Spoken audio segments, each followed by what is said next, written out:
తమిళనాడు రాజకీయాల్లో సంచలనంగా మారిన పబ్లిక్ ఒపీనియన్ పోల్ ఇప్పుడు హాట్ టాపిక్ గా మారింది. CPEC civic pole analysis committee విడుదల చేసిన తాజా సర్వే రిపోర్ట్ ప్రకారం తమిళనాడు అసెంబ్లీ ఎన్నికల్లో భారీ రాజకీయ మార్పులు కనిపిస్తున్నాయి. ఈ సర్వే ప్రకారం మొత్తం 234 అసెంబ్లీ స్థానాలకు గాను డీఎంకే 128 సీట్లు, టీవీకే 98, ఏఐఏడీఎంకే కేవలం 8 సీట్లు మాత్రమే దక్కే అవకాశం ఉందని అంచనా వేసింది. ఇప్పటి వరకు ప్రధాన పోటీగా ఉన్న ఏఐఏడీఎంకే పూర్తిగా వెనుకబడిపోవడం రాజకీయ వర్గాల్లో చర్చనీయాంశంగా మారింది. ఇక ప్రాంతాల వారీగా చూస్తే చెన్నై రీజియన్లో టీవీకే ఆధిక్యం, మదురై రీజియన్లో డీఎంకే, కోయంబత్తూర్ రీజియన్లో టీవీకే ఆధిక్యం ఉంది. అంటే పట్టణ ప్రాంతాల్లో టీవీకే బలం పెరుగుతోంది. సాంప్రదాయంగా డీఎంకే బలంగా ఉన్న ప్రాంతాల్లో మాత్రం ఆధిపత్యం కొనసాగుతోంది. ఈ సర్వే ఒక విషయం స్పష్టంగా చెప్తోంది. తమిళనాడు రాజకీయాల్లో 2 ధృవాల పోరు మొదలైంది. ఒకవైపు డీఎంకే, మరోవైపు టీవీకే.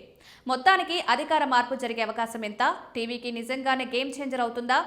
ఏఐఏడీఎంకే పూర్తిగా రాజకీయ అంచులకే పరిమితం అవుతుందా? ఇవన్నీ రానున్న రోజుల్లో తేలాల్సిన ప్రశ్నలు. కానీ ఒక్కటి మాత్రం ఖాయం, ఈ ఒపీనియన్ పోల్ తమిళనాడు రాజకీయాలను కుదిపేసింది.